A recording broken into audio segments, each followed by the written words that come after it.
Issue of debenture start किया था कल। सारे क्वेश्चंस किए वापस घर पे सॉल्व किए, कॉन्फिडेंस आ रहा है, खुद से कर सकते हो पक्का? नहीं किए घर पे किए? तो कल हमने 9th क्वेश्चन तक कंप्लीट किया था। रिडेम्पशन के पॉइंट ऑफ व्यू से भी इशू ऑफ डिबेंचर्स की एंट्रीज हम कैसे पास करेंगे यहाँ तक हम पहुँचे थे।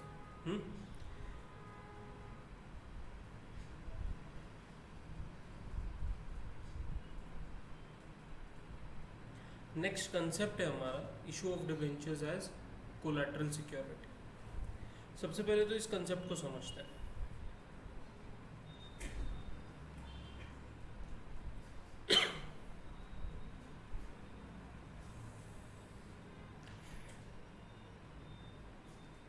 मान लो मैं किसी बैंक के पास जाता हूँ लोन मांगने के लिए, ठीक है? तो बैंक मुझे लोन तो दे देता है, मान लो मुझे 10 लाख रुपीस के लोन की रिक्वायरमेंट है।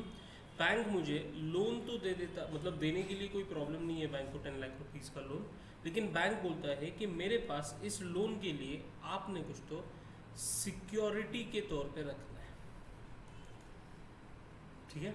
हमको कुछ तो उनको सिक्योरिटी बोल के देना है, ठीक है? मान लो मैं मेरे बिजनेस का बिल्डिंग दे देता हूँ सिक्योरिटी के पर्पज़ के लिए, मतलब बिल्डिंग के सारे पेपर्स दे देता हूँ बैंक को, वो मैं सिक्योरिटी बोल के रख देता हूँ और बैंक मुझे 10 लाख रुपीस का लोन प्रोवाइड करती है, ठीक है? अगर मान लो मैं टाइम पे बैंक को मेरा जितना भी लोन का पीरियड है, जो भी टेन्योर होगा, उसमें मैं बैंक को ये 10 लाख रुपीस नहीं दे पाया,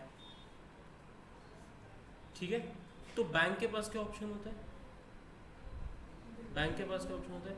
बैंक क्या करेगी, ये बिल्डिंग को बेच देगी और 10 लाख रुपीस अपने रिकवर कर लेगी, है ना? इसीलिए तो सिक्योरिटी बोल के रखा है ना ये बिल्डिंग को, कि अगर मैं वो 10 लाख रुपए नहीं लौटा पाया तो बैंक वो बिल्डिंग को बेच देगा, उससे जो पैसा आएगा वो अपने 10 लाख रुपए रिकवर कर देगा, ज़्यादा आए तो फिर वो वापस मुझे बची हुई अमाउंट दे देगा, ठीक है? तो बेसिकली यही मतलब होता है सिक्योरिटी रखने का, ठीक है? इसको हम बोलते हैं मॉर्गेज रखना। क्या रखना? मॉर्गेज। हमने कुछ तो मॉर्गेज किया होगा, ठीक है?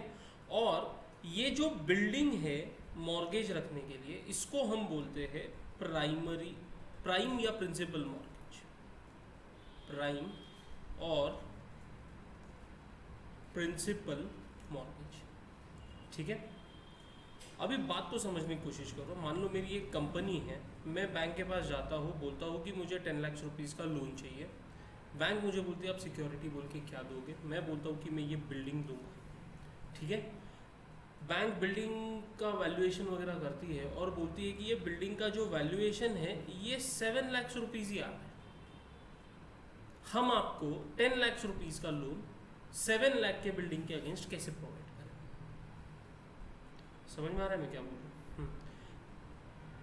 तो उस टाइम पे मेरी क्या है, कंपनी है, मान लो ए लिमिटेड मेरी एक कंपनी है, मैं ये ए लिमिटेड की बिल्डिंग बैंक को सिक्योरिटी बोल के रख रहा हूँ, उसकी वैल्यूएशन 7 लाख रुपीज़ आ रही है, बैंक बोल रही है कि हम आपको 10 लाख रुपीज़ का लोन नहीं दे सकते। तो बैंक मुझे बोलती है आप और क्या दे सकते हो हमें सिक्योरिटी बोल के?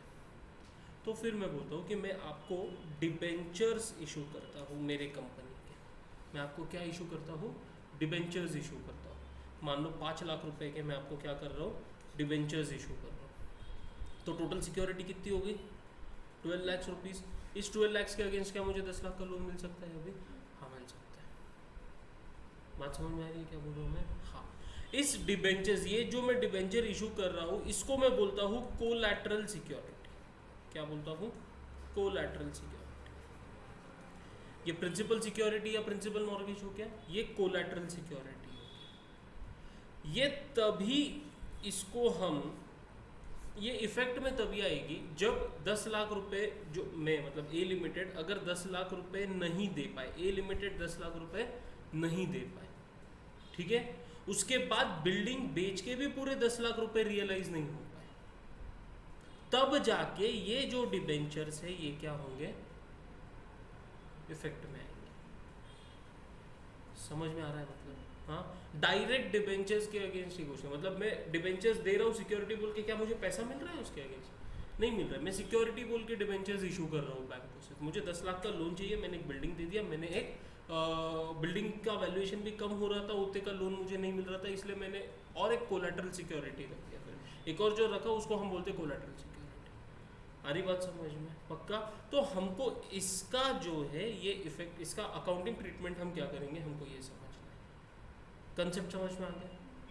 अब इसका अकाउंटिंग ट्रीटमेंट हम इस तरीके से करेंगे कि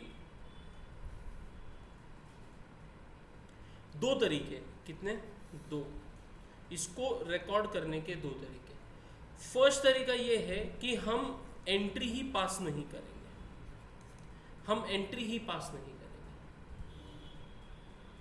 लेकिन हम बुक्स ऑफ अकाउंट्स में बैलेंस शीट बनती है, फॉर्मेट देखा है कंपनी की कभी बैलेंस शीट का?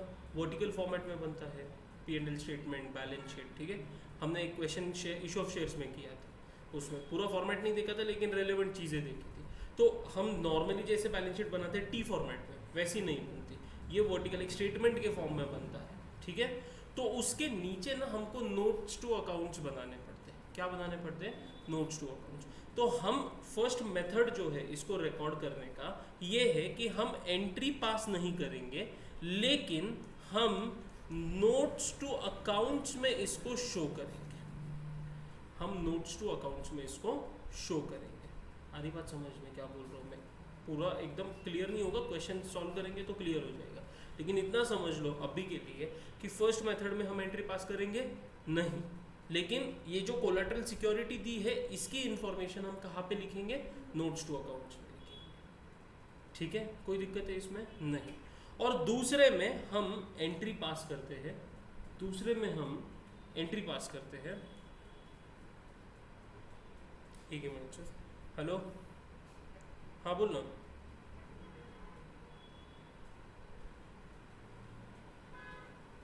हाँ हाँ, मतलब हां ठेवता येईल. आता आपलं ICICI कडनं तर काम झालंय पूर्ण, सँक्शन लेटर वगैरे पण आलं. ज्यावेळेस गाडी येईल त्यावेळेस आपल्याला फक्त ते डिस्बर्स करावे लागेल, ॲग्रीमेंट वगैरे थांबवू शकतो आपण.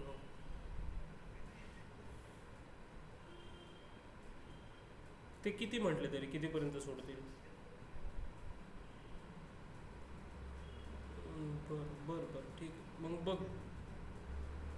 हा 13 देत आहेत पण त्यांचं हे EMI वगैरे किती येतोय ते पण बघ.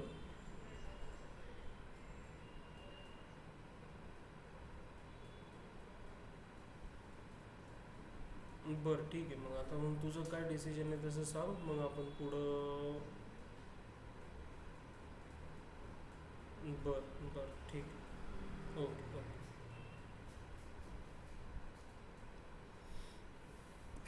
और सेकंड जो मेथड है उसमें हम एंट्री पास करते हैं, इसमें हम क्या करते हैं? एंट्री पास करते हैं, और वो एंट्री है debenture suspense account debit to जितना भी परसेंटेज डिबेंचर होगा, जितना भी परसेंटेज डिबेंचर, ठीक है। ये एंट्री सेकंड मेथड में पास करते हैं. इसको भी हम बैलेंस शीट में कैसे शो करेंगे ये भी हमको देखना होगा, ये चीज़ भी बैलेंस शीट में आएगी. डिबेंचर सस्पेंस हम बैलेंस शीट में कहाँ शो करेंगे? ये जो डिबेंचर ये जो क्रेडिट किया है ये तो लाइबिलिटी में आ जाएगा, हमको पता है कि शेयर कैपिटल डिबेंचर्स हम लाइबिलिटी साइड में दिखाते हैं, ठीक है. लेकिन ये डिबेंचर सस्पेंस अकाउंट, हालांकि इसको डेबिट किया हुआ है इसकी वजह से ये किधर आएगा? एसेट में आएगा, लेकिन एसेट में वो कौन से हेड में जा रहा है ये बहुत इंपॉर्टेंट है, ठीक है. तो अभी मैं बताऊंगा, ऐसे बताऊंगा तो कुछ समझ में नहीं आएगा, हम एक क्वेश्चन कर लेते हैं उसमें से समझ में आएगा. लेकिन डिबेंचर का कोलैटरल सिक्योरिटी पे रखने का कंसेप्ट समझ में आ गया कि हम कब रखते हैं. हम एक प्रॉपर्टी मॉर्गेज करेंगे या दूसरा कुछ तो मॉर्गेज करेंगे पहले, ठीक है. उसको प्रिंसिपल सिक्योरिटी बोला जाता है. वो अगर उसका वो भी कम गिर रही होगी तो फिर हम डिबेंचर इशू करते हैं, इसको हम बोलते हैं कोलैटरल सिक्योरिटी, ठीक है. इसको अकाउंट बुक्स ऑफ अकाउंट्स में, कंपनी के बुक्स ऑफ अकाउंट्स में रिकॉर्ड करने के दो तरीके हैं. फर्स्ट मेथड में हम एंट्री पास नहीं करते, सिर्फ बैलेंस शीट के नोट्स टू अकाउंट्स में हम इसको शो करते हैं. और सेकंड मेथड में हम इसकी एंट्री पास करते हैं. एंट्री होती है debenture suspense account debit. To जितना भी परसेंटेज डिबेंचर होगा वो, और इसको भी बैलेंस शीट में कैसे शो करना है वो हम एक क्वेश्चन से ही देख लेंगे पूरे तरीके से, ठीक है। तो आ जाओ हमारे नेक्स्ट क्वेश्चन पे।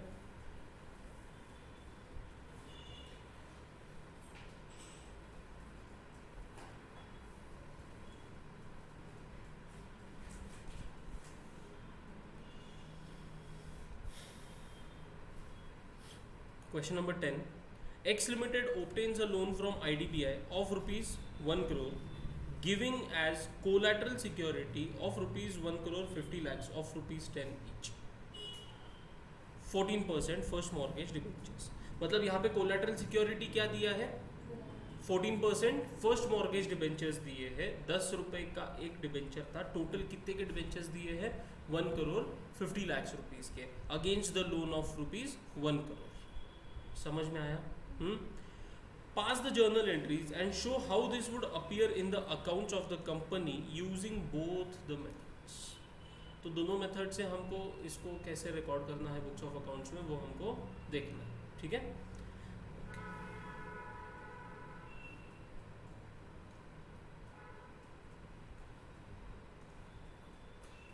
तो क्वेश्चन नंबर 10, सबसे पहले मेथड 1 स्टार्ट करो मेरे साथ। सबसे पहले मेथड 1, मेथड 1 की हम हेडिंग क्या देंगे? No entry is passed in the books. When no entry is passed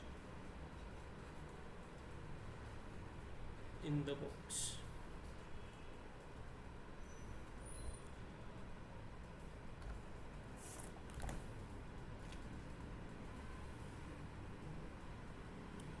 x limited के बुक्स में हम बैलेंस शीट एज एट जो भी डेट होगी वो, यहाँ पे डेट दिया नहीं है अपने को, डेट नहीं है, पर्टिकुलर्स, नोट नंबर और रुपीस।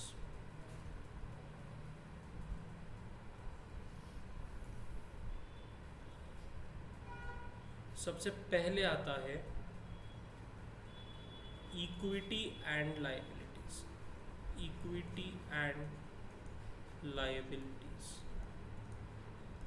इक्विटी एंड लायबिलिटीज, ठीक है।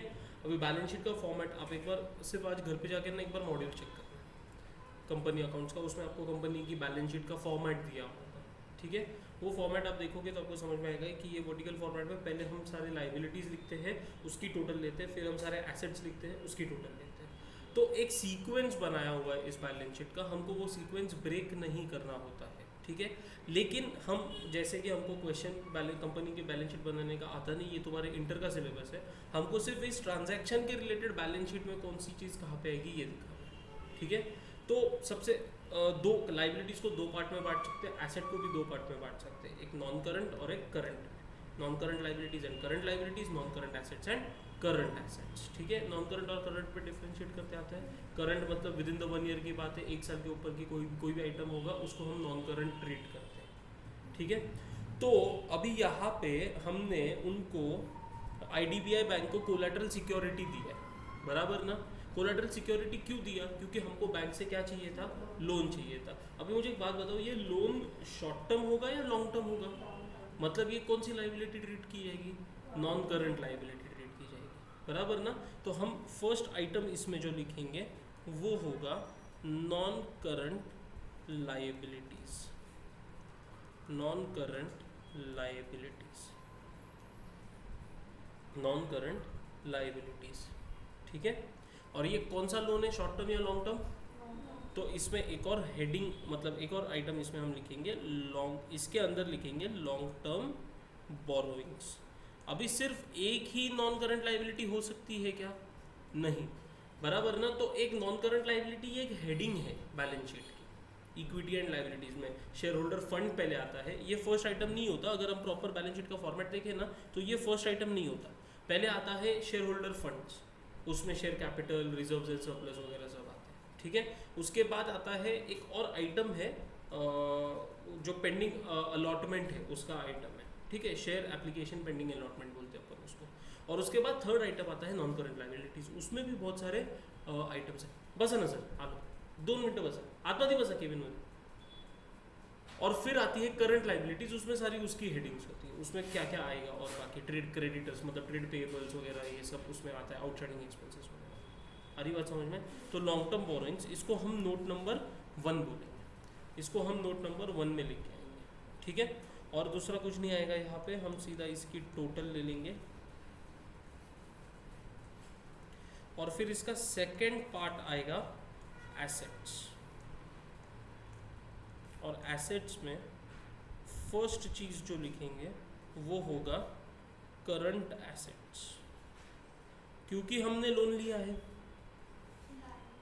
हाँ वो बैंक में आएगा बराबर, तो करंट एसेट्स, और वहाँ पे हम बैंक नहीं लिखते, हम है उसको नाम क्या देते हैं, cash and cash equivalents, cash and cash equivalents.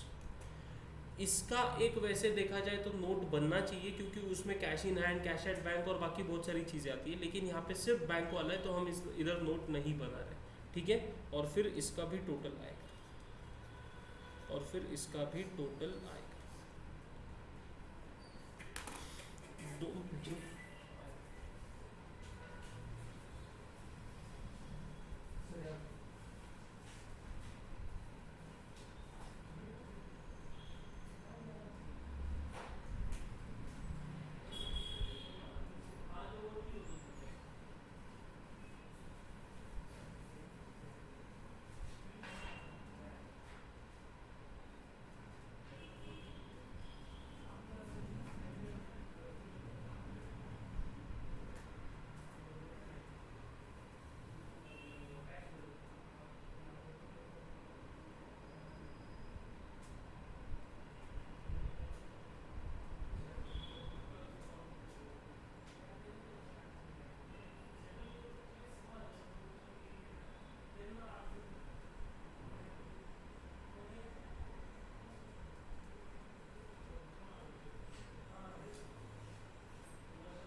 Balance sheet बना रहे थे अपन। ये हो गया बैलेंस शीट का फॉर्मेट, समझ में आ गया कि जब अकाउंट्स हम नहीं, जर्नल एंट्री हम जब पास नहीं करते तो वो जो रिलेटेड चीज़ है इसके रिलेटेड वो कहाँ पे दिखेगी, वो आइटम कहाँ पे दिखेगा, तो एक जो लोन लिया है वो लॉन्ग टर्म बोरोइंग्स पे आएगा। लॉन्ग टर्म बोरोइंग्स कौन से हेड में आता है, नॉन करंट लाइबिलिटीज, और नॉन करंट लाइबिलिटीज कौन से हेड में आएगा, तो वो फर्स्ट इक्विटी एंड लाइबिलिटीज के हेड में आएगा। ठीक है, वो लॉन्ग टर्म बोरोइंग किस बैंक से नाम पे है ये हम नोट 1 पे दिखाएंगे। ठीक है, और फिर सेकंड हम एसेट का पार्ट लेते हैं, उसमें हमको बैंक से लोन आया है तो वो बैंक में पैसा आया हुआ है बराबर अपने, तो वो कैश एंड कैश इक्विवेलेंट्स में वो चीज़ जाती है। बेसिकली इसके लिए भी नोट बनता है, लेकिन हमारे पास सिर्फ एक ही आइटम है तो हम इसके लिए लोन नहीं बना रहे, नोट नहीं बना रहे। ठीक है, अभी हम आगे इसके बनाएंगे notes to accounts, notes to accounts. Particulars rupees, ऐसे ऐसा जनरल फॉर्मेट होता है उसका,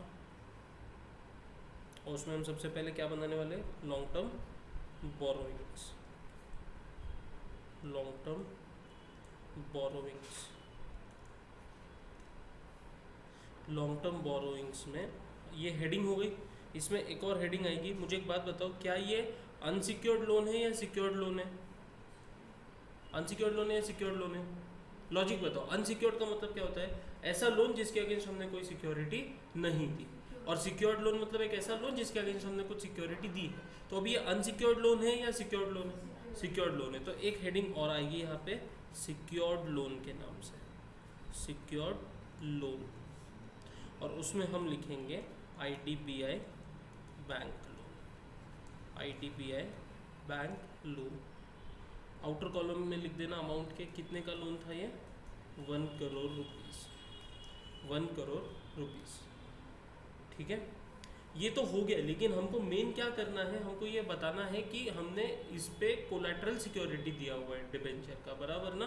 तो ये चीज़ हम यहाँ पे ब्रैकेट में मेंशन करते हैं। बस ये चीज़ जो अभी ब्रैकेट में लिखने वाले हैं ना, इसके लिए ऊपर का पूरा ये सब बताया हुआ कि वो कैसे शो होगा। हम एंट्री पास नहीं कर रहे, लेकिन वो चीज़ हम कैसे शो करेंगे उसके लिए ये पूरा बनाया हुआ है हमने। तो यहाँ पे ब्रैकेट में लिख दो collateral, collaterally secured, collaterally secured by issue of ₹1 crore 50 lakhs 14% first mortgage debentures, that's it. इस तरीके से शो होता है। अगर हमने डिबेंचर्स को कोलैटरल दिया हुआ है, कोलैटरल सिक्योरिटी बोल के दिया हुआ है, तो उस टाइम पे हम इसको यहाँ पे नोट्स टू अकाउंट्स में शो करते हैं इस तरीके से ब्रैकेट में। और उसके लिए हमने ये पूरा क्वेश्चन सॉल्व किया। अभी क्वेश्चन सॉल्व हुआ नहीं है, हमको क्या करना है, हमको ये तो पता चल गया कि नोट 1 जो है हमारा, उसकी अमाउंट कितनी है, 1 करोड़ रुपीस। तो यहाँ पे आएगा 1 करोड़, यहाँ पे आएगा 1 करोड़, टोटल में आएगा 1 करोड़। फिर करंट एसेट्स में कैश एंड कैश इक्विवेलेंट में भी हमको 1 करोड़ बैंक में आया है, बराबर, और उसका भी टोटल आ जाएगा 1 करोड़। तुम्हारा बैलेंस शीट टैली हो गया, तुम्हारा बैलेंस शीट टैली हो गया। समझा, पक्का। क्वेश्चन कंप्लीट नहीं हुआ है, ये था मेथड 1। अभी हम मेथड 2 के हिसाब से देखेंगे कि कैसे शो होगा ये।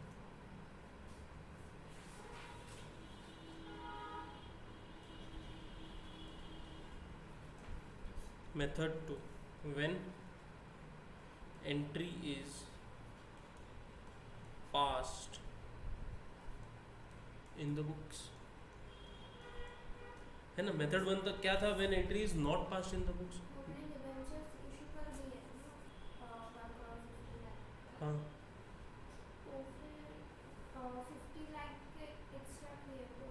एक रहने दो, उसका कुछ नहीं। जितना सिक्योरिटी दे रहे हैं ना एग्जैक्टली उतने अमाउंट का लोन कभी नहीं देते। अगर मैं 30 लाख रुपीज़ का सिक्योरिटी दे रहा हूँ तो मुझे लोन 25 लाख 26 लाख तक का मिलेगा, जितना सिक्योरिटी उससे थोड़ा कम का loan.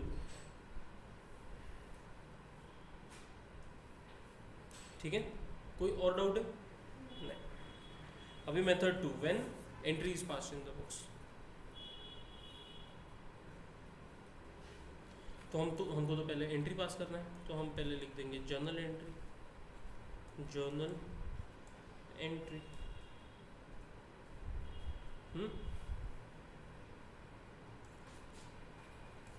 Date, particulars, debit rupees, credit rupees.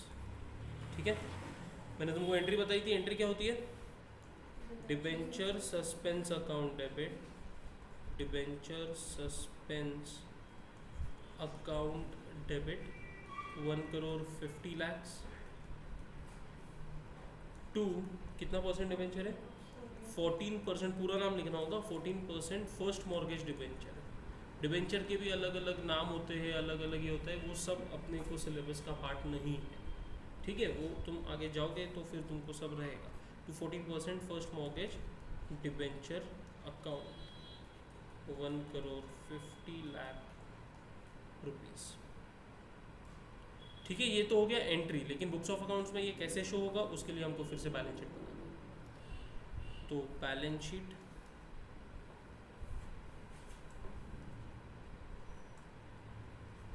Balance sheet as at particulars, note number और रुपीज़। फर्स्ट पार्ट होता है equity and liabilities, equity and liabilities. आप इसको ए पार्ट भी बोल सकते हो, ए और एसेट को बी, ऐसा भी लिख सकते हो। इक्विटी एंड लायबिलिटीज़, उसमें सबसे पहले होगा non current liabilities, non current liabilities, non current liabilities. उसमें आएगा लॉन्ग टर्म बोरोइंग्स,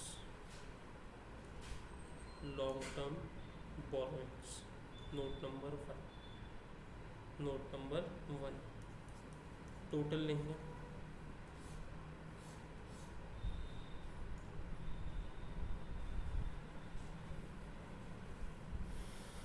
उसके बाद सेकंड पार्ट आएगा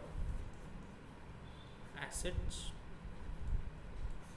उसमें पहले अभी हम लिखेंगे non current assets, non current assets.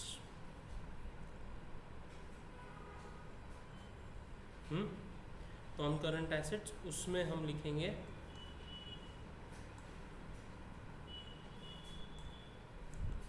Other non current assets, other non current assets. ये आएगा नोट नंबर 2। फिर हम लिखेंगे cash and cash, sorry current assets, और उसमें लिखेंगे cash and cash equivalents, current assets. और इसमें हम लिखेंगे कैश एंड कैश इक्विवेलेंट्स। और ये पता है हमारा कैश एंड कैश इक्विवेलेंट कितना है? 1 करोड़। फिर अपन लेंगे टोटल, फिर अपन लेंगे टोटल। ठीक है, अभी क्या बनाना है अपने को? Notes to accounts, notes to accounts, particulars, rupees और रुपीस। सबसे पहला नोट क्या था? Long term borrowings.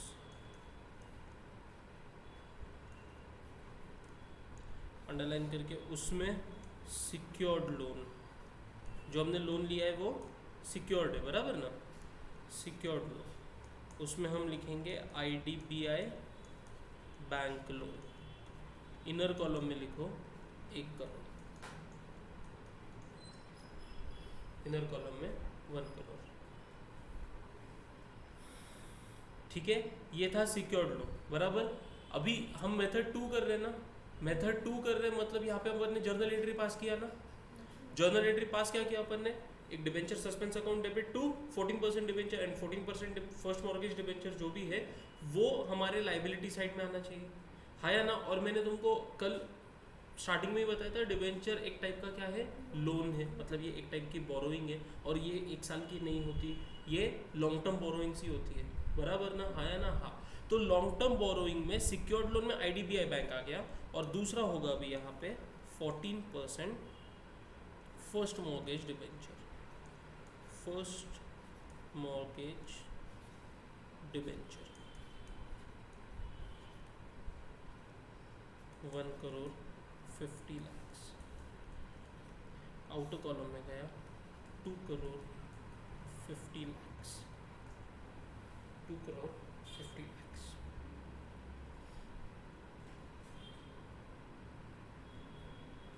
कोई दिक्कत है नहीं। अभी नोट नंबर 2 आएगा हमारा, नोट नंबर 2 आएगा हमारा, और वो है non current, sorry other non current assets,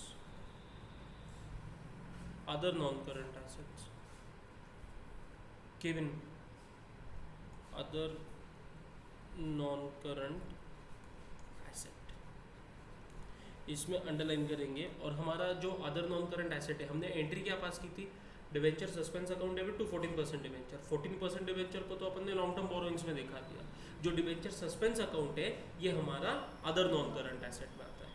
तो डिवेंचर सस्पेंस अकाउंट सीधा आउटर कॉलम में लिख दो 1 करोड़, ठीक है, दैट्स इट। अभी ये चीज़ें हमको बैलेंस शीट में लिखनी है। नोट 1 की टोटल आ रही थी अपनी कितनी, 2 करोड़ 50 लाख,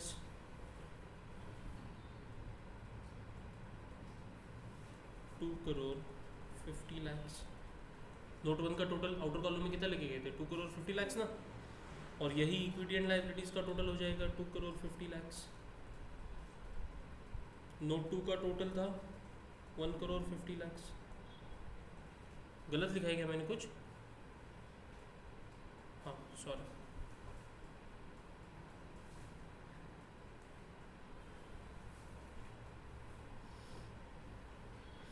ये जो बैलेंस शीट है ना,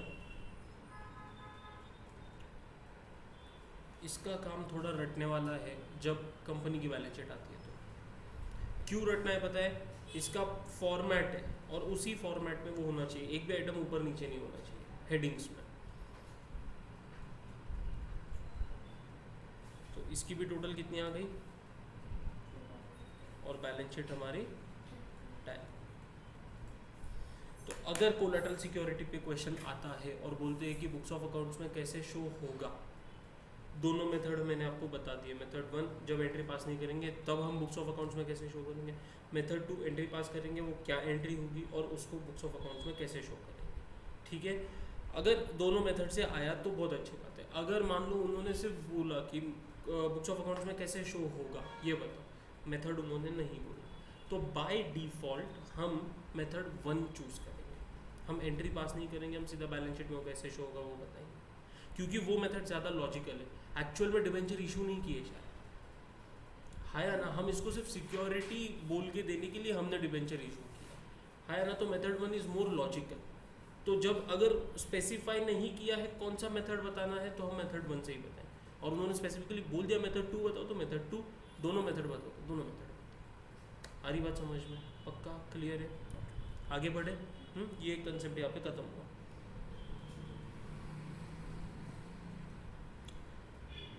नेक्स्ट कंसेप्ट है हमारा issue of debentures for consideration other than cash.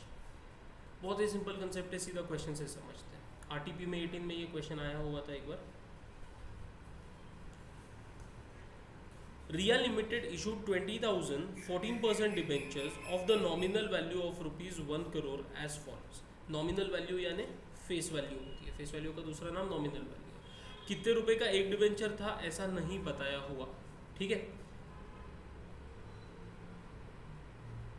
तो ठीक है, कोई ज़रूरत नहीं है अभी अपने को ये क्वेश्चन में कोई ज़रूरत है क्या, नहीं है कोई ज़रूरत। क्या आगे इन्फॉर्मेशन दिया है बताओ। अच्छा, अगर मान लो अपने को कैलकुलेट भी करना है तो मुझे बताओ ना, अपन कैलकुलेट नहीं कर सकते क्या? 1 करोड़ फेस वैल्यू था, 1 करोड़ क्या था? फेस वैल्यू था, डिवाइडेड बाय कितने नंबर ऑफ डिवेंचर्स है? 20,000। तो एक डिवेंचर 500 रुपये का हो गया, एक डिवेंचर 500 रुपीज़ का हो गया। फेस वैल्यू एक डिवेंचर की 500 रुपीज़ हो गई। अभी आगे इन्फॉर्मेशन क्या दिया है आपको, किनको किनको इशू किया उसने, ये इन्फॉर्मेशन दी है। उसने क्या बोला, रिया लिमिटेड इशूड 20,000 डिवेंचर्स, और वो 20,000 को कैसे इशू किया है वो बताया यहाँ पे, to sundry persons for cash at 90% of nominal value of ₹50 lakh. मतलब सन्ड्री पर्सन्स मतलब पब्लिक को इशू किए। पब्लिक को जब इशू करते हैं तो अपन जो फॉलो करते हुए bank account debit to debenture application to, लेकिन अभी उसने क्या बोला है, फेस वैल्यू 50 लाख रुपए के डिवेंचर इशू किए उसने एट 90%, मतलब उसने 10% का क्या दिया यहाँ पे, डिस्काउंट दिया। 10% का क्या दिया यहाँ पे, डिस्काउंट दिया। 50 लाख रुपए के डिवेंचर थे जो इशू किए एट 90% डिस्काउंट, मतलब एट 90% मतलब 10% डिस्काउंट, हाँ या ना। तो बैंक में पैसा कितना आएगा, 50 लाख का 90% बराबर। और बाकी जो अपन सेकेंड एंट्री ट्रांसफर एंट्री करेंगे उसमें अपने को वो discount on issue of debentures में ये करना है। जेपा नहीं जेपा नहीं जेपा 50 लाख शेयर 50 लाख रुपीस के फेस वैल्यू के डिवेंचर्स इशू किए, हाँ या ना बराबर। मुझे एक बात बताओ, कितने डिवेंचर्स होंगे ये अभी, हाँ डिवाइडेड बाय 500, अपन ने एक ये किया 10,000 डिवेंचर्स होंगे, 10,000 डिवेंचर्स होंगे बराबर। तो 10,000 डिवेंचर्स इशू कर दिए उसने एट एट 10% डिस्काउंट। तो इसकी रिकॉर्डिंग कैसे करेंगे अपन, तो 10,000 बराबर ना 500 रुपये, 10% डिस्काउंट मतलब कितना हो गया, 450, इशू प्राइस 450 हो गया। तो 10,000 इंटू 450 किया तो कितना है, 45 लाख।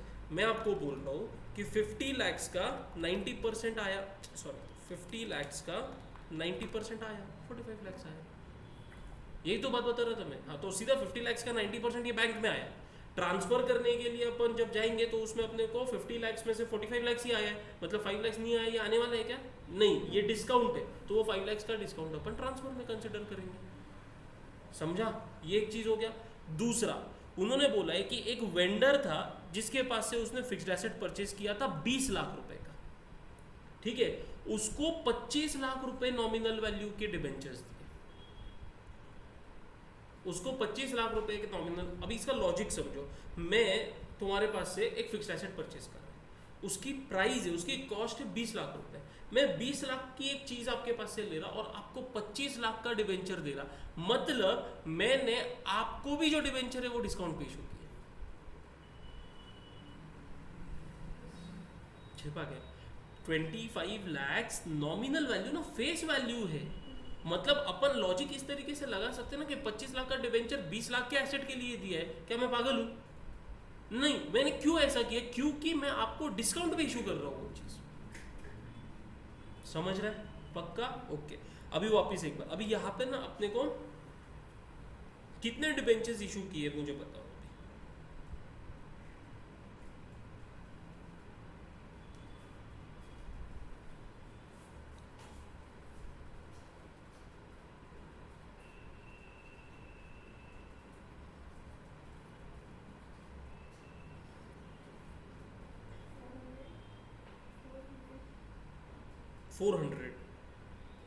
400 into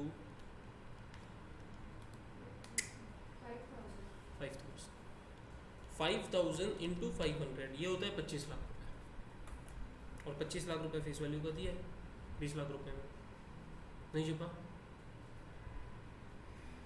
अरे एक डिबेंचर की प्राइस क्या है, तो मैं 25 लाख रुपए के डिबेंचर दे रहा हूँ आपको फेस वैल्यू के, मतलब 25 लाख डिवाइडेड बाय 500 करना है ना आपको, इससे आपको नंबर ऑफ डिवेंचर्स आएंगे, वही है नंबर ऑफ डिवेंचर्स। यहाँ पे 10,000 था, यहाँ पे 10,000 डिवेंचर था, यहाँ पे 5,000 डिवेंचर है,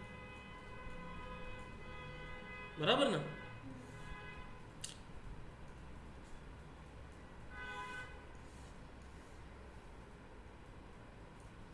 जेपा। और तीसरे इसमें बोला है to the banker as collateral security for a loan of ₹20 lakh.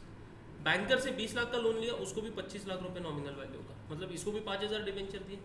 मैं ये डिवेंचर की नंबर कैलकुलेट करने क्यों लगा रहा, क्योंकि टोटल कितना हो रहा, 20,000 डिवेंचर। कितना इशू किया है, ऐसे इन्फॉर्मेशन दी है 20,000 डिवेंचर, तो किधर तो हिसाब टैली होना चाहिए ना बराबर, हाँ या ना। हाँ, तो अभी हो जाने दो, अभी अपने को ये समझ में आ गया कि ये भी डिस्काउंट में दिया।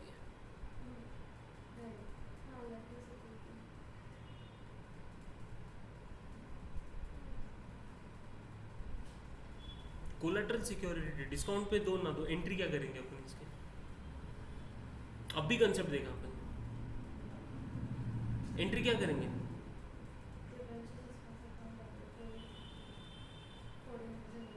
बराबर, हाँ या ना। अभी क्वेश्चन पढ़ते हैं। You are required to prepare necessary journal entries, 2 बार आ गया journal entry. You are required to prepare necessary journal entries, आपको नेसेसरी जर्नल एंट्रीज देनी है। मैं वापस एक बार थर्ड पॉइंट पे आता हूँ। थर्ड पॉइंट पे कोलेटरल सिक्योरिटी बोल के 25 लाख रुपए के डिवेंचर दिए 20 लाख के लोन के लिए, और नेसेसरी एंट्री पूछ रहे, और नेसेसरी एंट्री पूछ रहे, कौन सा मेथड फॉलो करूँगा। First method. हम कोई एंट्री पास नहीं करेंगे, हम कोई एंट्री पास नहीं करेंगे। जेपा पक्का, हाँ, लेकिन इसके लिए हम एक नोट लिख देंगे नीचे, हम पूरा बैलेंस शीट नहीं। उन्होंने बोला है क्या, अभी देखो ऊपर वाले क्वेश्चन में क्या था, उन्होंने ये बोला था कि pass the journal entry and show how this would appear in the accounts, इसलिए हमने बैलेंस शीट भी बनाई। इस क्वेश्चन में बोल रहे क्या कैसे शो होगा बुक्स ऑफ अकाउंट्स में, बताओ, नहीं, तो हम सिर्फ जर्नल एंट्री पास करेंगे, और उसमें उस ट्रांजैक्शन की जो हमने कोलेटरल सिक्योरिटी दी है इसकी एंट्री पास नहीं होगी, और उसके लिए हम एक नीचे नोट लिख देंगे कि हमने वो मेथड 1 फॉलो किया, हम उसकी नोट्स टू अकाउंट्स में हम इसको शो करेंगे। आई बात समझ में, पक्का, हाँ। ओके, अभी अपन एंट्रीज करते हैं। One of format in the books of Riya limited journal entries.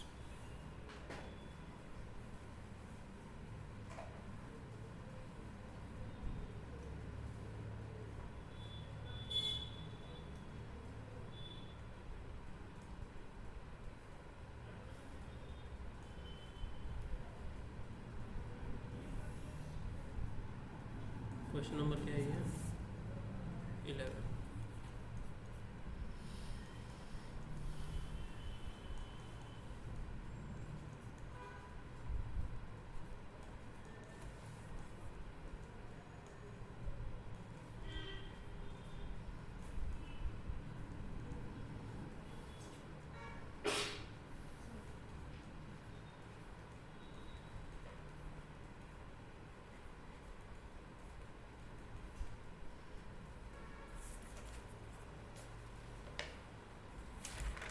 अभी हम एंट्री पास करेंगे इसके, ठीक है।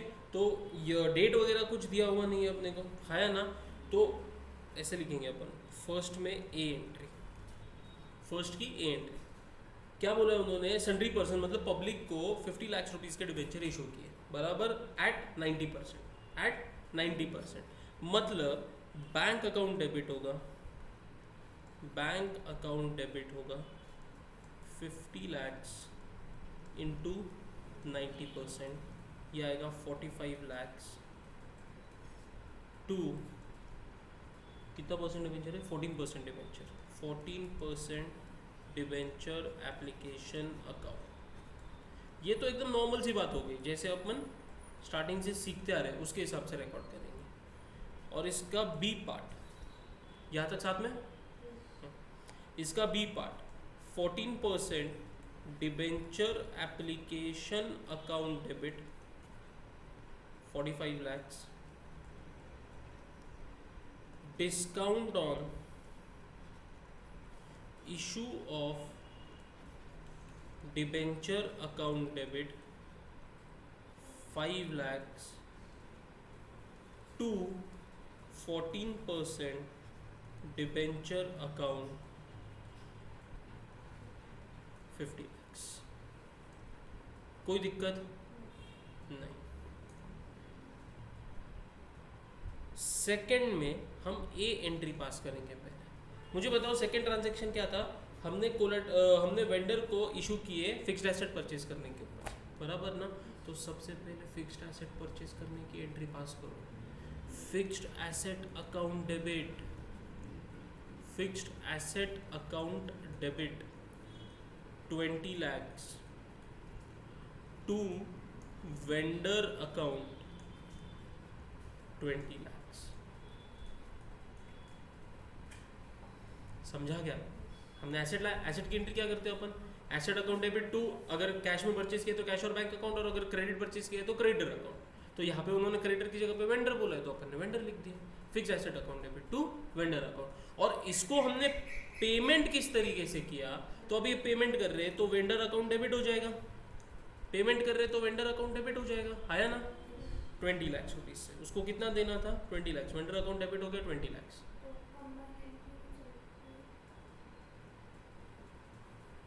वेंडर अकाउंट डेबिट 20 लाख, ठीक है। और 25 लाख का 20 लाख के लिए 25 लाख का डिबेंचर दिया, मतलब 5 लाख का डिस्काउंट है।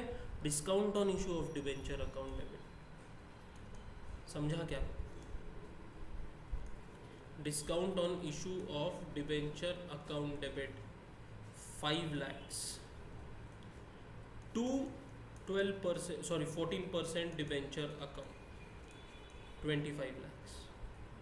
सर ऐसा क्यों किया? अरे बाबा डिबेंचर अकाउंट में तो फेस वैल्यू लेके जाएंगे ना, डिबेंचर अकाउंट में तो फेस वैल्यू लेके जाएंगे। और कितने फेस वैल्यू के डिबेंचर्स थे? 25 लाख के। तो डिबेंचर अकाउंट को क्रेडिट 25 लाख होना चाहिए, लेकिन मुझे वेंडर को तो 20 लाख देना था, मतलब 5 लाख रुपया discount on issue of debenture में जाएगा। समझा? इसलिए बोल रहा था कि डिस्काउंट पे इशू किया है, डिस्काउंट पे इशू किया है, डिस्काउंट पे इशू किया है। समझ में आई बात अभी? पक्का?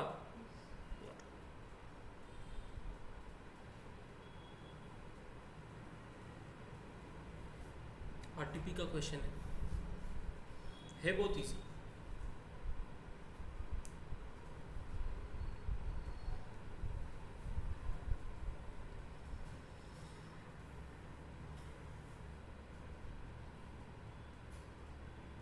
हुआ?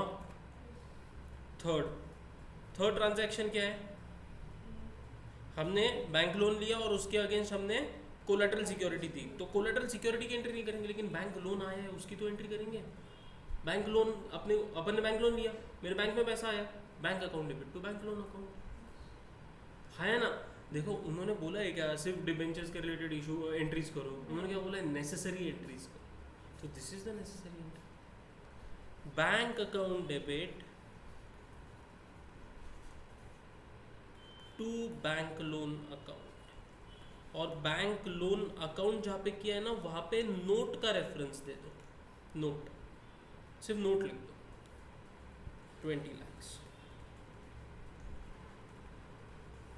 यहाँ पे क्वेश्चन खत्म होता है, मतलब मेन सोल्यूशन खत्म होता है। अभी अपन एक नोट लिखेंगे यहाँ पे, और अभी जो ऊपर नोट का रेफरेंस दिया था ना, अभी वो नोट हम यहाँ पे नीचे लिख देंगे। क्वेश्चन एंड होने के बाद नोट आती है ना, तो यहाँ पे क्वेश्चन एंड हो गया है अपना, तो नोट लिख दो। नो एंट्री इज पास्ट लिखो, no entry is passed in the books of accounts of the company, in the books of accounts of the company at the time of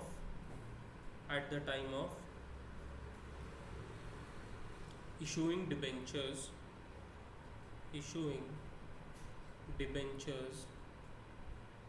as collateral security, as collateral security, full stop। उसमें आगे continue करना है।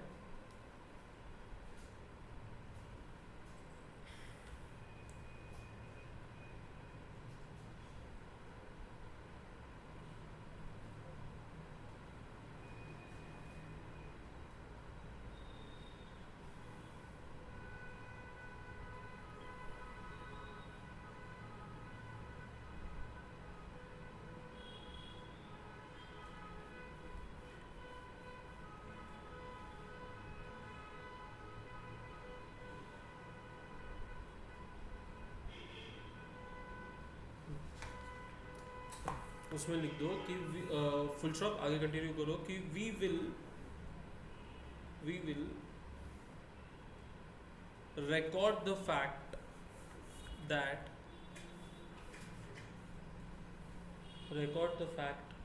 that debentures have been issued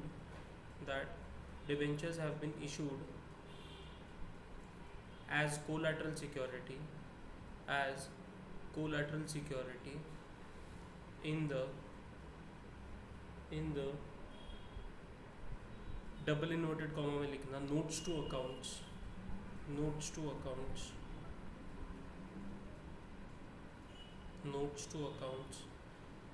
comma complete of balance sheet clear है पक्का। अगर ऐसा question आए, कुछ नहीं बोला है तो फर्स्ट मेथड फॉलो करना है, जर्नल एंट्री हम उसकी पास नहीं करेंगे, उसके रिलेटेड नोट लिखते हैं। और अगर उन्होंने बोला है कि बैलेंस शीट में भी कैसे शो होगा, तो मैंने आपको बता दिया कि बैलेंस शीट में कैसे शो होगा वो चीज़। अगर एंट्री नहीं पास करेंगे फिर भी बैलेंस शीट में कैसे शो होगा, समझा क्या? पक्का? कोई डाउट है? नहीं ना? तुमको कोई डाउट है? नहीं? ओके, आगे बढ़ते हैं नेक्स्ट कंसेप्ट पे।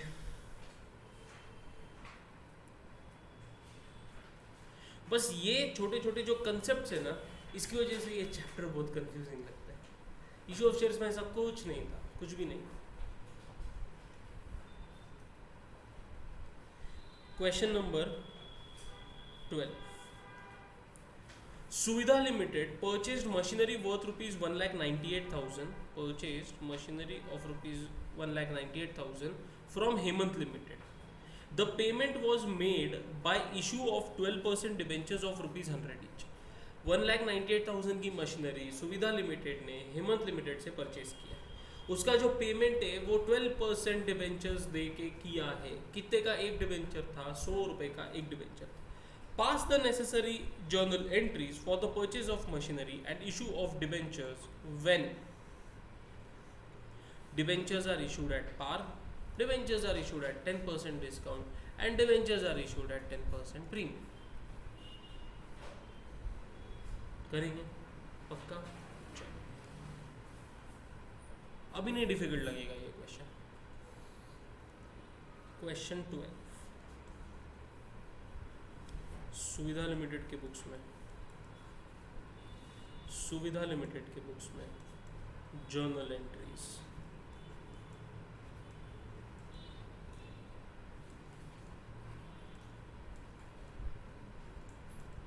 डेट, पर्टिकुलर्स, LF,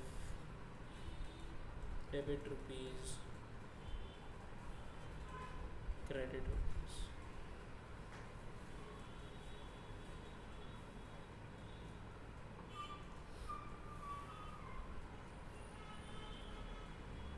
अभी हम क्या करेंगे बताइएगा? मशीनरी परचेज की है, इसकी एंट्री तो कॉमन है तीनों केसेस में, तो वो एक ही एंट्री करेंगे। और फिर ये जो तीन है ये केसेस दिए हुए आपको, उन केसेस में जितनी एंट्रीज आती है सर, मतलब फर्स्ट हम एंट्री कर देंगे यहाँ पे machinery account debit 1,98,000 to what? Hemant limited account, Hemant limited account 1,98,000। ठीक है। अभी फर्स्ट केस उसको उन्होंने देखो नंबरिंग कैसा दिया है, ये ऐसा दिया है उन्होंने, तो 1 का ए। जहां पे डिबेंचर कैसे इशू किए? पार पे इशू किए। डिबेंचर्स कैसे इशू किए? पार पे, मतलब 1,98,000 डिवाइडेड बाय 100, 1980 डिबेंचर्स इशू किए। तो बैंक अकाउंट डेबिट मतलब पार पे तो कोई दिक्कत नहीं है, डिबेंचर्स कितने मतलब उसकी कोई दिक्कत नहीं है। बैंक अकाउंट डेबिट टू कितना परसेंट डिबेंचर है? 12% डिबेंचर। तो bank account debit to 12% debenture application account. Oh sorry, गलत।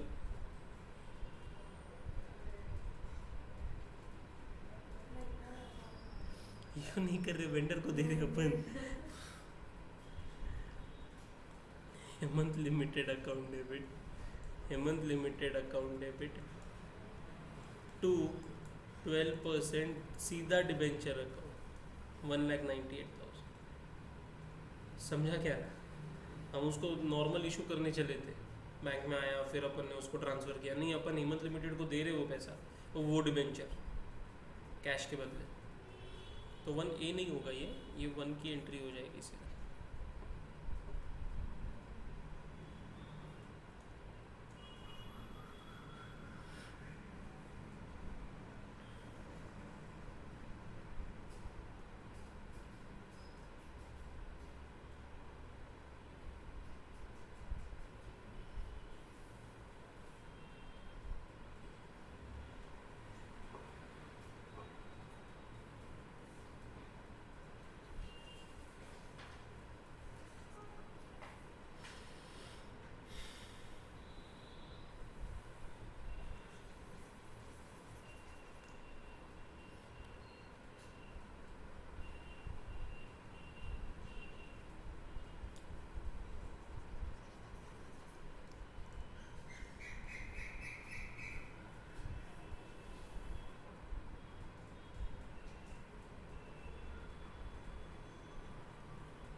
आगे कंटिन्यू करो, मेरा ये नहीं चल रहा है।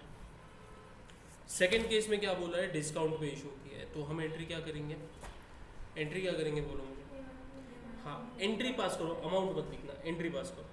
Hemant limited account debit, discount on issue of debentures account debit to 12% debenture account. Entry लिख दिया।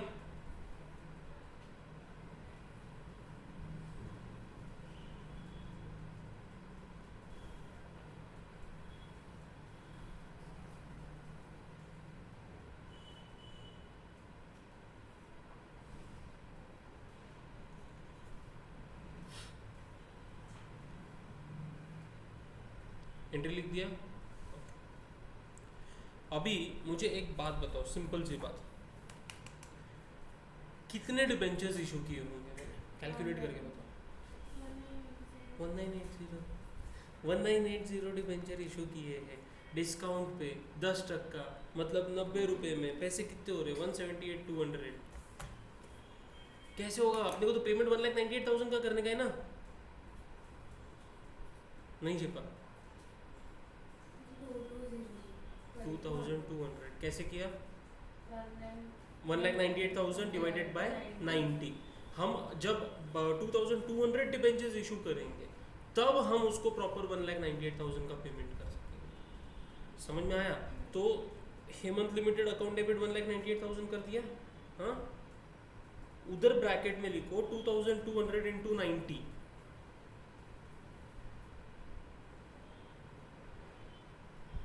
फिर डिस्काउंट ऑन डिवेंचर में वहां पे ब्रैकेट में लिखो 2,200 इंटू 10, क्योंकि डिस्काउंट पर डिवेंचर 10 रुपीज का था, है ना? और 12% डिवेंचर अकाउंट के आगे लिखो 2,200 इंटू 100।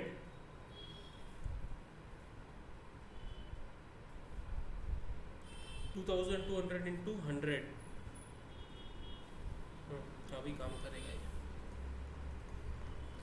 जेपा पक्का? कोई दिक्कत है? नहीं। और अभी थर्ड केस में एंट्री क्या करोगे पहले ये बोलो। वेरी गुड, एंट्री लिखो, अमाउंट बाद में लिखो।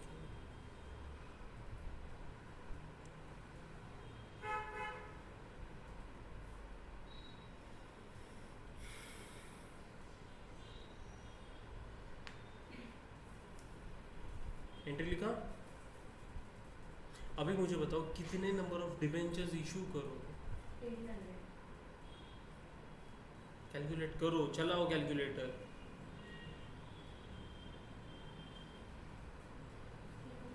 1,98,000 डिवाइडेड बाय अभी एक डिबेंचर कितने पे इशू किया? 110 पे, तो डिवाइड करेंगे 100, 1800 डिबेंचर से, बराबर ना? तो अभी हेमंत लिमिटेड के आगे लिखो 1800 into 110। Hemant limited account debit 1800 into 110, ये आएगा 1,98,000 टू 12% डिबेंचर अकाउंट 1800 इंटू 100, 1,80,000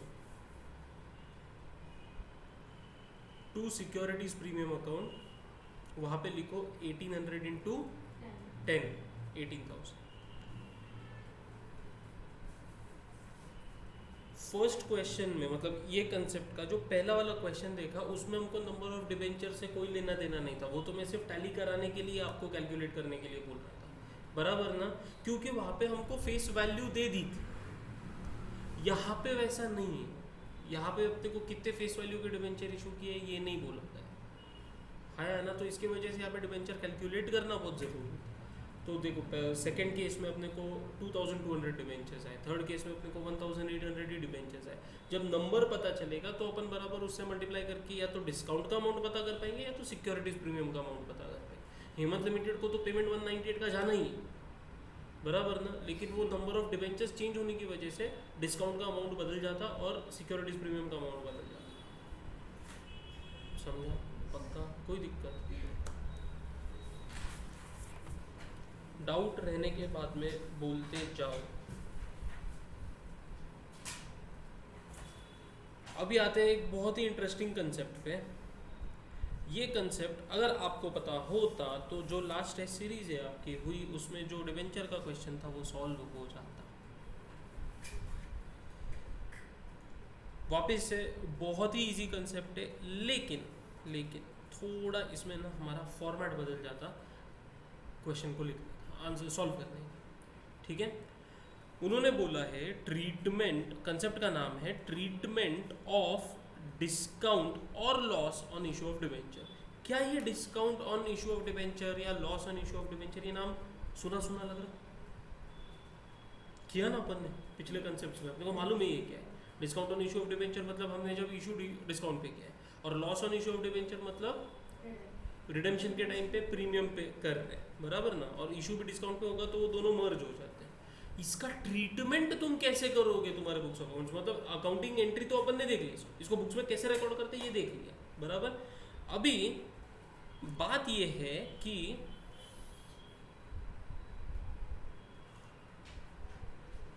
मान लो कि मैं 100 रुपीज़ का डिबेंचर 10 रुपीज़ के डिस्काउंट पे 90 रुपये पे इशू कर रहा हूँ, बराबर। ये 100 रुपीज़ मैंने डिबेंचर अकाउंट को क्रेडिट कर दिया, ये 100 रुपीज़ मैंने डिबेंचर अकाउंट को क्या कर दिया, क्रेडिट कर दिया। ये 10 रुपीज़ मैंने डिस्काउंट अकाउंट को डेबिट कर दिया, और ये 90 रुपीज़ मेरे बैंक में आए हुए, और ये 90 रुपीज़ मेरे बैंक में आए हुए, ये मेरा इशू प्राइस, बराबर ना। मुझे इसको नहीं अभी इसको डिस्कस नहीं करना है, मुझे इसको भी डिस्कस नहीं करना है, मुझे डिस्कस किसको करना है, इसको। ये 10 रुपये, ये 10 रुपीज़ जो है ना, ये मेरा लॉस है, ये मेरा क्या है, लॉस है। वो लॉस मैंने कहाँ पे दिखाया हुआ है, डिस्काउंट ऑन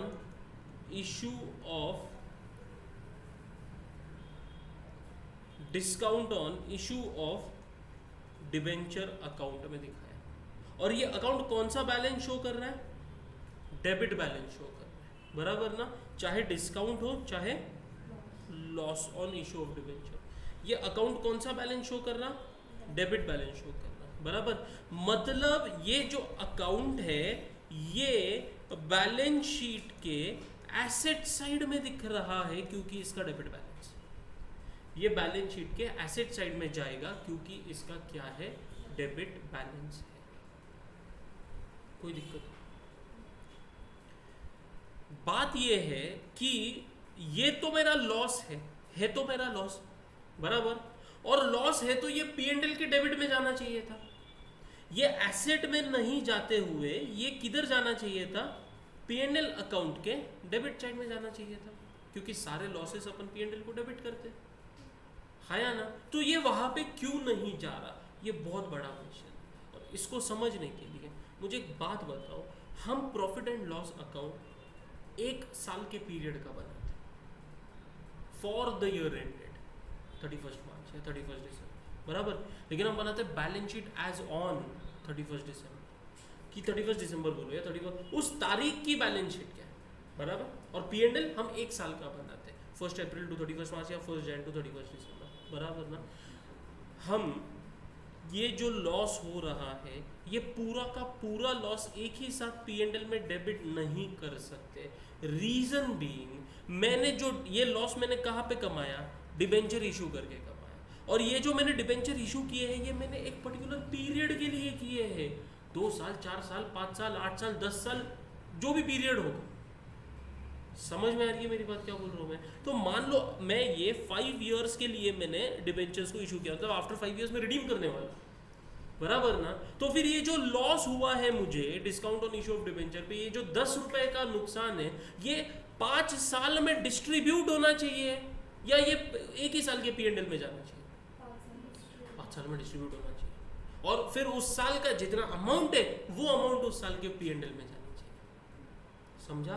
इसीलिए हम इसको एसेट में लिखते हैं और उसमें से हर साल थोड़ा थोड़ा माइनस करते हैं, P&L में लेके आते हैं, जैसे हम डेप्रिसिएशन चार्ज करते हैं फिक्स्ड एसेट को। समझ में आ रही है बात? पक्का? कोई दिक्कत है नहीं?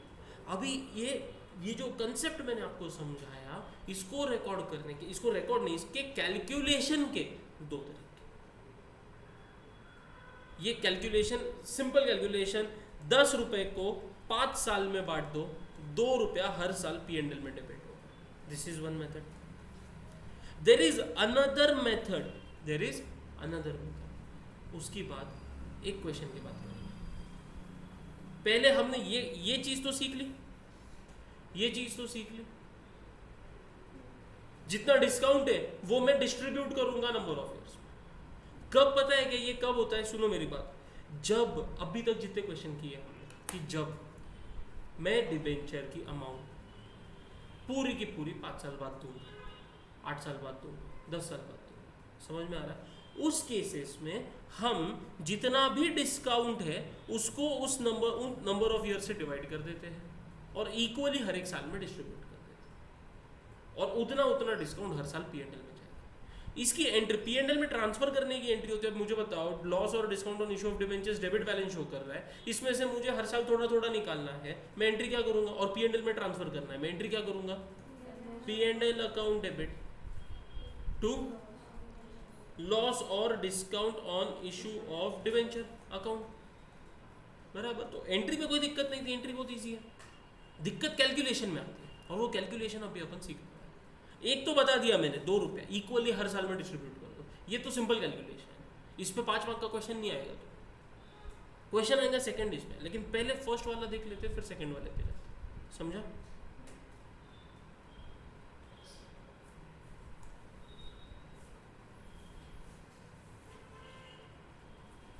अच्छा, क्वेश्चन नंबर 13 ये आया हुआ नवंबर 18 में 5 मार्क के लिए। Pure limited issues 1,12% debentures. सब लोग क्वेश्चन पे। Pure limited issues 1,12% debentures of ₹10 each at ₹9.40 on 1 January 2018। कब इशू किया? 1 जनवरी को। कितने रुपए का डिबेंचर था? 10 रुपए का। कितने पे इशू किया? मतलब 0.60 का डिस्काउंट, मतलब 0.60 का पर डिबेंचर डिस्काउंट, मतलब टोटल डिस्काउंट मेरा 60,000 हो गया। 1 लाख इंटू 0.60 है ना। Under the terms of issue the debentures are redeemable at the end of 5 years from the date of issue. ये कब रिडीम होने वाले हैं? डेट ऑफ इशू के 5 साल बाद। Calculate the amount of discount to be written off in each of the 5 years, each of the 5 years, बराबर है ना। सिंपल सी बात, 60,000 डिवाइडेड बाय 5, हर साल 12-12 हज़ार रुपए। इतनी सिंपल सी बात है, 3 लाइन में 2 लाइन में आंसर लिख सकते हैं। नहीं चलेगा, 5 मार्क उसके नहीं मिलेंगे। हम इसको इस तरीके से प्रेजेंट करेंगे जिस तरीके से इंस्टीट्यूट चाहती है।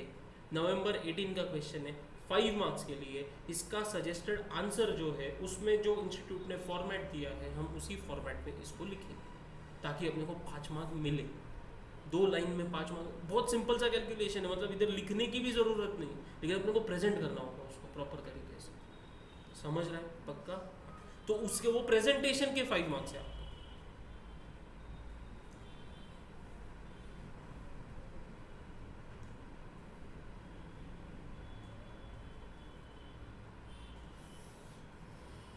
और हम हर चीज़ इंस्टीट्यूट के पॉइंट ऑफ व्यू से करने का ट्राई करते हैं।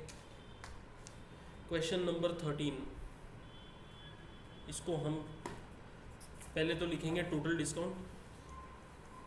Total discount is equal to 1 lakh into 0.60, that is equal to 60,000, that is equal to 60,000।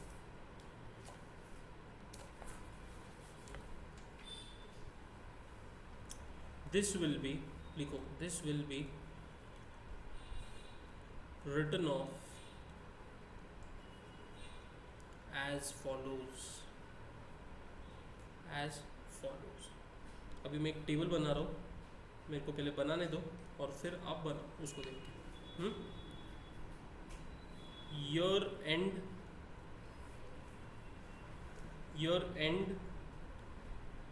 Debenture outstanding,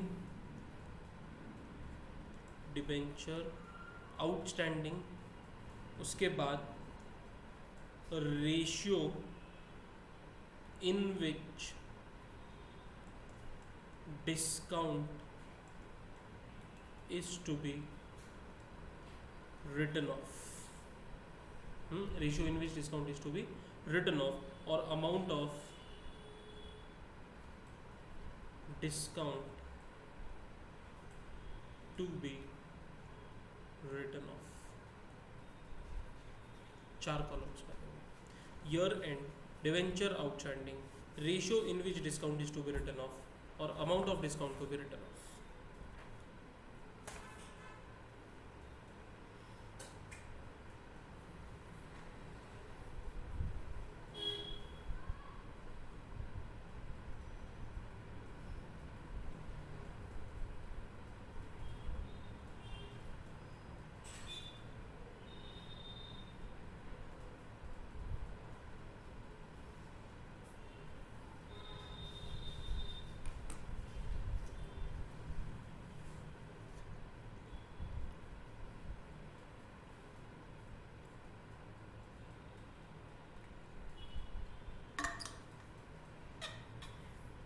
ready, format ready. Year end, यहाँ पे हम लिखेंगे फर्स्ट, सेकंड, थर्ड, फोर्थ और फिफ्थ।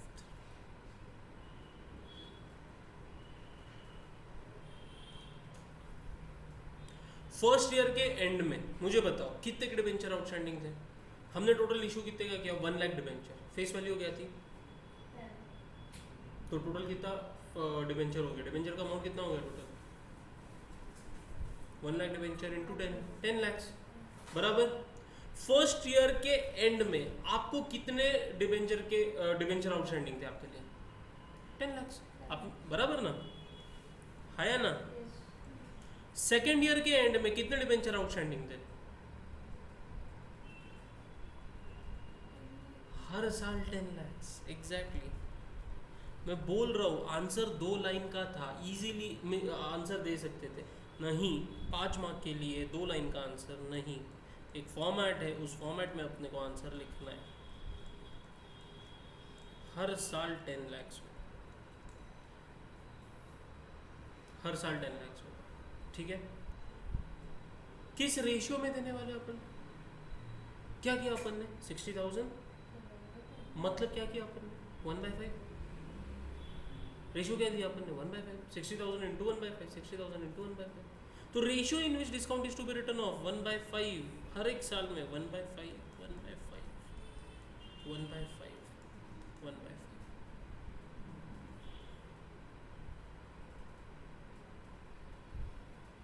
और अमाउंट में हर साल 12।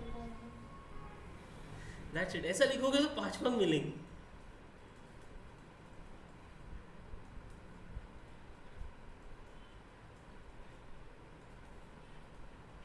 और यहाँ पे टोटल ले लो 60,000।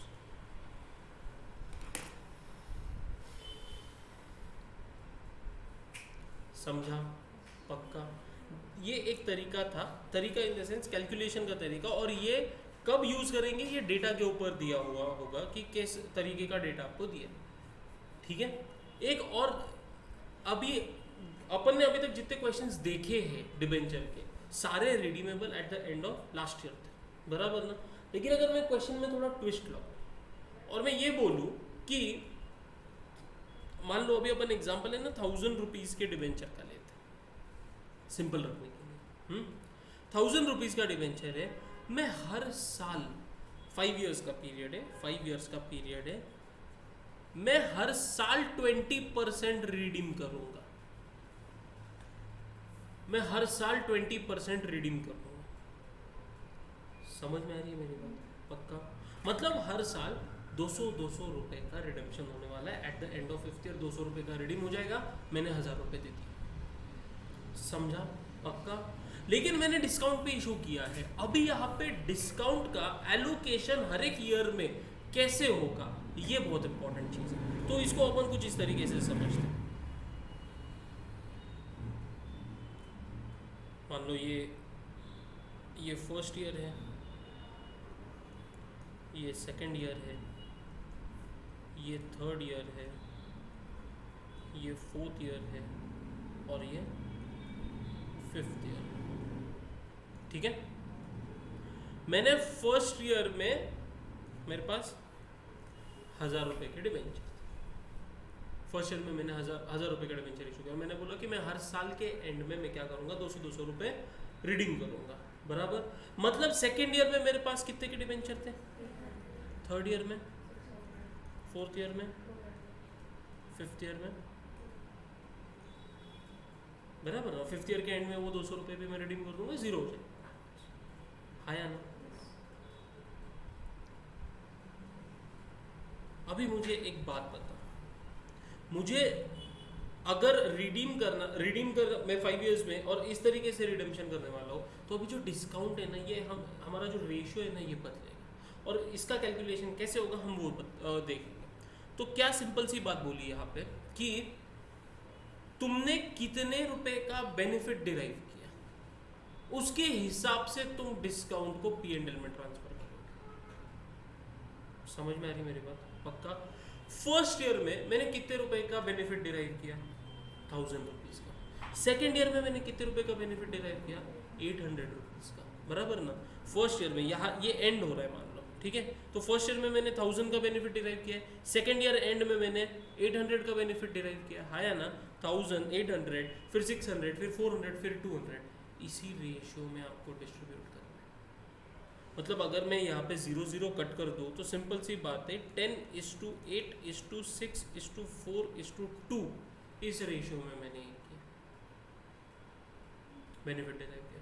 तो फर्स्ट ईयर के एंड में मैं कितना डिस्काउंट P&L में लेके जाऊंगा, तो वो होगा फर्स्ट ईयर में ये होगा 10 इसकी टोटल कितनी आती है, 10, 24, 30, तो 10/30 के रेशियो में लेके जाऊंगा। समझ में आ रहा है क्या? सेकेंड ईयर में 8/30, थर्ड ईयर में 6/30। समझा क्या बोल रहा हूँ मैं? ये रेशियो, इतना सिंपल सा कंसेप्ट, 5 मार्क का क्वेश्चन तुमको अभी टेस्ट सीरीज में आया था। मैंने देखा एक क्वेश्चन, शायद मेरे को क्वेश्चन नंबर याद नहीं आ रहा, लेकिन मैंने कुछ ऐसा क्वेश्चन देखा है कि आप कितना डिस्काउंट P&L में, कौन से साल कितना डिस्काउंट लेके जाओगे P&L में। ये क्वेश्चन मैंने लाया है क्या पेपर?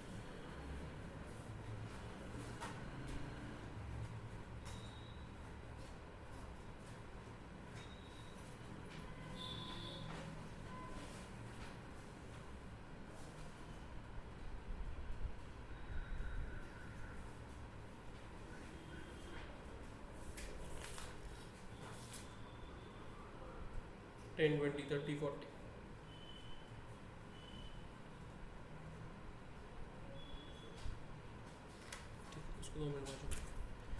क्या ये समझ में आया कंसेप्ट? देखो मैं वापस समझाता हूँ। हम एक्चुअल में जो फर्स्ट वाला क्वेश्चन किया ना, उसमें भी यही कर रहे थे। मैं तुमको लॉजिक समझाता हूँ। ये देखो, मान लो ये हमारा टाइमलाइन है। First year, second year, third year, fourth year और 5th ईयर, ठीक है। मैंने फर्स्ट ईयर में कितने का बेनिफिट लिया, 100 रुपीज़ का, सेकेंड ईयर में कितने रिडीम नहीं करना, मैं सीधा फिफ्थ ईयर के एंड में रिडेम्पशन करने वाला हूँ। तो फिफ्थ सेकेंड ईयर के एंड में कितने का बेनिफिट लिया, थर्ड, फोर्थ, फिफ्थ, बराबर। मैं अगर रेशियो निकालूँ तो 1:1:1:1:1 आया, बराबर। फर्स्ट ईयर में मैं कितना लेके जाऊंगा, 1/5, सेकेंड में 1/5, वही कर रहे थे। फर्क सिर्फ इतना है कि वो सिंपल इससे भी ये हो रहा था, यहाँ पे अपने को थोड़ा इसको इलेबोरेट करना पड़ा, सीखना पड़ा प्रॉपर तरीके से। झेपा क्या, अभी समझ में आया पक्का। बात वही है कि वापस ये कैलकुलेशन ऑफ इंटरेस्ट की डिस्काउंट की जब बात आती है तो फॉर्मेट आता है, वो जो 4 कॉलम्स है ना, खाली वर्डिंग्स चेंज हो गए अभी अपने, लेकिन ऐसे 4 कॉलम्स बनाने पड़ेंगे अपने। तो अभी नेक्स्ट क्वेश्चन पे आएंगे अपन।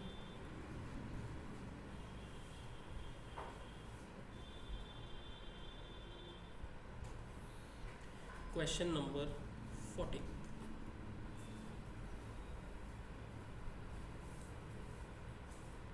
HDC Limited issues 2,12% debentures of ₹10 each at ₹9.50 40 on 1st Jan 2010।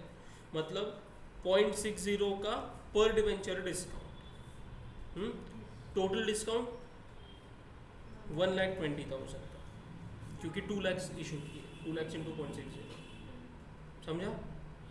Under the terms of issue 1/5 of the debentures are annually redeemable by drawings, the first redemption occurring on 31st December 2010। 1st Jan 2010 को issue किए हैं, पहला right of upon 31st December 2010 को करेंगे, ठीक है। लेकिन right of करना है अपने को डिस्काउंट का, ये माना, लेकिन उन्होंने क्या बोला है कि 1/5 डिबेंचर एनुअली रिडीम किया जाएगा। मतलब 31st दिसंबर को 1/5 रिडीम किया जाएगा, फिर 1/5, फिर 1/5, फिर 1/5, ऐसा समझ में आया। 10 कितने साल के लिए दिया, कुछ नहीं बोला। नहीं, ये तो डिस्काउंट कैलकुलेट करना है। 1/5 अगर करेंगे अपन हर साल, मतलब कितना कर रहे हैं, 20% कर रहे हैं, बराबर ना। तो वो 5 ईयर्स में ही होता है।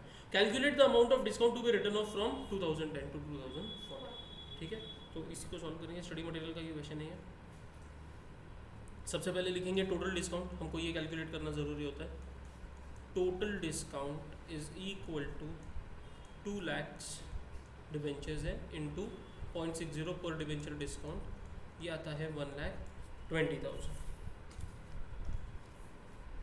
This will be written off as follows,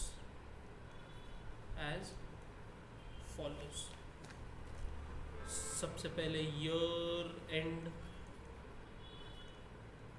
फिर debenture outstanding before redemption,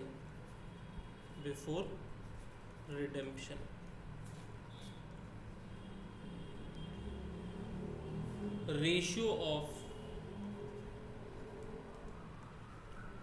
benefit derived,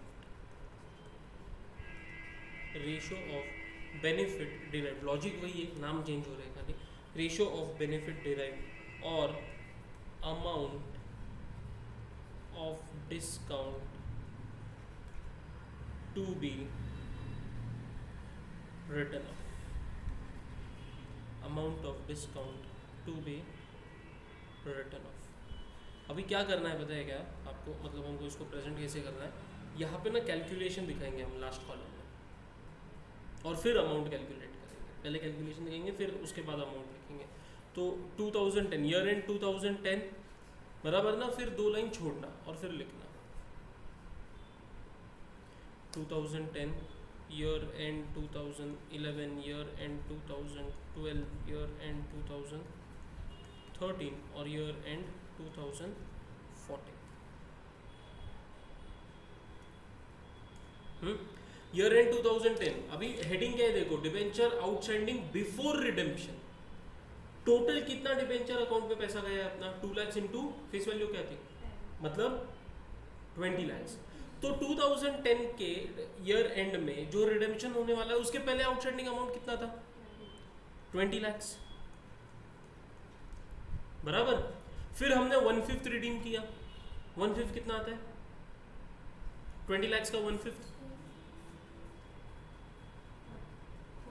4 lakh मतलब हर साल 4 लाख करने वाले हैं, हर साल 4 लाख करने वाले हैं। मतलब 2010 में बिफोर रिडेम्पशन इतना आउटस्टैंडिंग था, बराबर। फिर क्या हुआ, रिडीम हुआ, कितना 4 लाख। फिर 2011 में रिडेम्पशन के पहले कितना अमाउंट था 16 लाख। फिर 2012 में 12 लाख, फिर 8 लाख और फिर 4 लाख। नहीं समझा तो पूछो।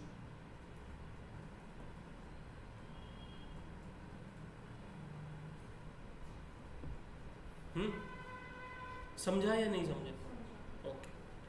अभी रेशियो, मुझे एक बात बताओ, बेनिफिट हमने अभी बेनिफिट सारे जीरोज, अगर हम लैक्स के सारे जीरोज हटाते तो हमारे पास 2010 में हमने 20 का बेनिफिट लिया, फिर यहाँ पे 16 का बेनिफिट लिया, फिर यहाँ पे 12 का बेनिफिट लिया, 8 का बेनिफिट लिया, 4 का बेनिफिट लिया।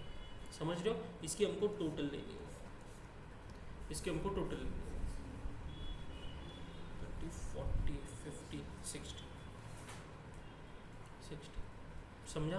और फिर किस रेशियो में ये करेंगे तो कितना डिस्काउंट था 1,20,000, तो 1,20,000 into 20/60 that is equal to, करो अभी कैलकुलेट,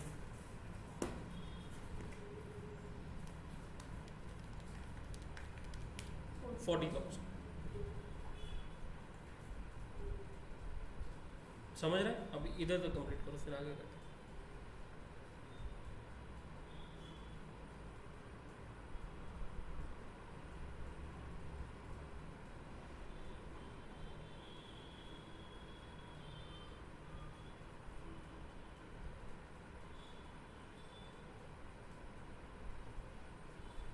हुआ क्या? यहाँ तक हुआ क्या? फिर उसके आगे वापस 1,20,000 इंटू 16/60 32,000, फिर 1,20,000 इंटू 12/60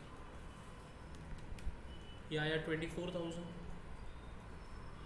फिर 1,20,000 इंटू 8/60 ये आया 16,000 और 1,20,000 इंटू 4/60 ये आया 8,000।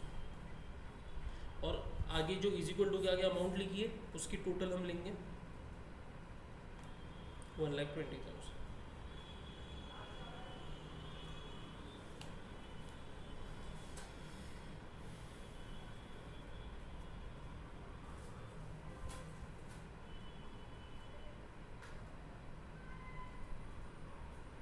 अगर तुमको ये समझ में आया है तो अभी तुम ये क्वेश्चन सॉल्व कर सकते हो। लास्ट 10% फर्स्ट ईयर के बाद रिडीम हो रहा है, second third sorry year and 2, year 1 में तो उतना का उतना ही आउटस्टैंडिंग है, ईयर एंड 2 में 10% रिडीम हो रहा है। मतलब यहाँ पे अपन लिखते समय मान लो ये फर्स्ट ईयर है, ये सेकेंड ईयर है, ये थर्ड ईयर है, ये फोर्थ ईयर है, ये फिफ्थ ईयर है, ठीक है। और 1 lakh issued rupees 1,15% debentures of rupees 100 each, तो 1 लाख। तो ईयर 1 के एंड में 1 लाख रुपीज़ आउटस्टैंडिंग होगा बिफोर रिडेम्पशन। सेकेंड ईयर के एंड में रिडेम्पशन होगा, फर्स्ट ईयर के एंड में कोई रिडेम्पशन नहीं है। क्वेश्चन का डेटा देखोगे तो ईयर एंड 2 में 10% बोला है, मतलब 10% मतलब 10,000 रिडीम कर दिया, मतलब 90,000 बाकी ईयर 2 में, बराबर। फिर ईयर एंड 3 में 20%, मतलब 1 लाख का 20% निकालेंगे सीधा, तो 20,000 मतलब 70,000 बचा, 80 नहीं 70 नहीं, मैं वही बोल रहा हूँ ना। इसका अभी भी अपन ने जब किया है यहाँ पे 1/5 अपन ने 20 लाख का निकाला है हर जगह पे, नहीं जी।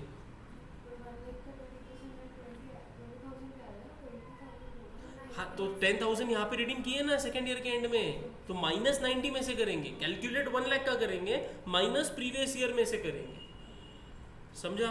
तो अभी कितना देना बाकी है 70,000। अभी बोल रहे हैं कि फोर्थ ईयर के एंड में 30%, तो फोर्थ ईयर के एंड में 30% मतलब 1 लाख का 30% 30,000 माइनस करेंगे 70,000 में से, कितना आएगा 40,000। और फिफ्थ ईयर के एंड में देखो बराबर 40% बोला है, 1 लाख का 40% 40,000, उतना ही बचा है देने के लिए। तो यहाँ पे आएगा कितना 1 लाख, फिर 90,000, उसमें से माइनस करेंगे 40,000, और 5th ईयर के एंड में, हाँ गलत हो गया ना? कैसे गलत हो गया बोलो मेरे को, कैसे गलत हो गया बोलो मेरे को, कैसे गलत हो गया बोलो, जल्दी बोलो। सेकंड कॉलम की हेडिंग पढ़ो, बिफोर रिडेम्पशन। तो सेकेंड ईयर में रिडीम कर रहे, सेकेंड ईयर में रिडीम कर रहे, लेकिन उस रिडेम्पशन के पहले कितना आउटस्टैंडिंग था? 1 लाख ही था। फिर अपन ने रिडीम किया 10,000, फिर थर्ड ईयर में कितना आउटस्टैंडिंग था बिफोर रिडेम्पशन? 90,000। फिर थर्ड ईयर में अपन ने 20,000 का और रिडीम किया, तो फोर्थ ईयर में 70,000, फिर अपन ने 30,000 का और रिडीम किया, तो 5th ईयर में 40,000 बिफोर रिडेम्पशन। समझा? पक्का? ओके। तो अभी यहाँ पे रेशियो क्या बन के आ रहा है? 10, 10, 9, 7, 4। क्या टोटल होती है इसके? 20, 29, 36, 40। तो इस रेशियो में बांटना है अभी। टोटल डिस्काउंट कितना है? 6% है, 6 रुपीज़। 6 रुपीज़ एक डिबेंचर पे। 1 लाख डिवाइडेड बाय 100 करो। रुपीज़ 1 लाख के डिबेंचर इशू किए, डिबेंचर था 100 रुपये का एक। 1000 इंटू 6,000। टोटल डिस्काउंट 6,000 का है, उसको इस रेशियो में हर साल के एंड, मतलब फर्स्ट ईयर में कितना राइट ऑफ होगा, सेकंड ईयर में वो रेशियो से तुमको कैलकुलेट होगा, उसके टोटल बराबर 6,000 है। जेपा ऐसा ये वाला क्वेश्चन था, ये आज के कंसेप्ट के ऊपर डिपेंडेंट क्वेश्चन था। बहुत इजी है, हाथ के मार्क्स है, पूरे हाथ के मार्क्स है, कुछ भी करने की जरूरत नहीं, इतना इजी है ना। कंसेप्ट वही है, कंसेप्ट क्लियर होने चाहिए, लॉजिक क्लियर होना चाहिए। खाली ये जो मैं फॉर्मेट्स आपको लिखा रहा ना, ये थोड़ा रट लो, कैलकुलेशन मत रटो। कैलकुलेशन मैंने तुमको लॉजिक दिया है, उसका फॉर्मेट है, वर्डिंग्स है, उसको रट लो। और 2 टाइप के फॉर्मेट बनते हैं, एक सीधा ईयर एंड पे अपन ने, मतलब 5 ईयर्स एंड बाद रिडीम करने वाले, तो उसकी वर्डिंग थोड़ी अलग है, और हर साल रिडीम कर रहे उसकी वर्डिंग थोड़ी अलग है। तो ये एक चीज़ ध्यान में रखो, और काफ़ी टाइम से ऐसा क्वेश्चन पूछा नहीं। ऊपर वाला फर्स्ट क्वेश्चन जो अपन ने देखा था, इसके पहले वाला क्वेश्चन, ये तो भी एग्जाम में आया हुआ है, नवंबर 18 में 5 मार्क्स का दिख रहा मेरे को, लेकिन अब भी वाला क्वेश्चन ये अपने मॉड्यूल में है, अभी तक पूछा नहीं। और इस बार डिबेंचर के पूछने के चांसेस, हमने वो जो एक चार्ट देखा हुआ है उसमें डिबेंचर के पूछने के चांसेस है। क्या भी वो चार्ट,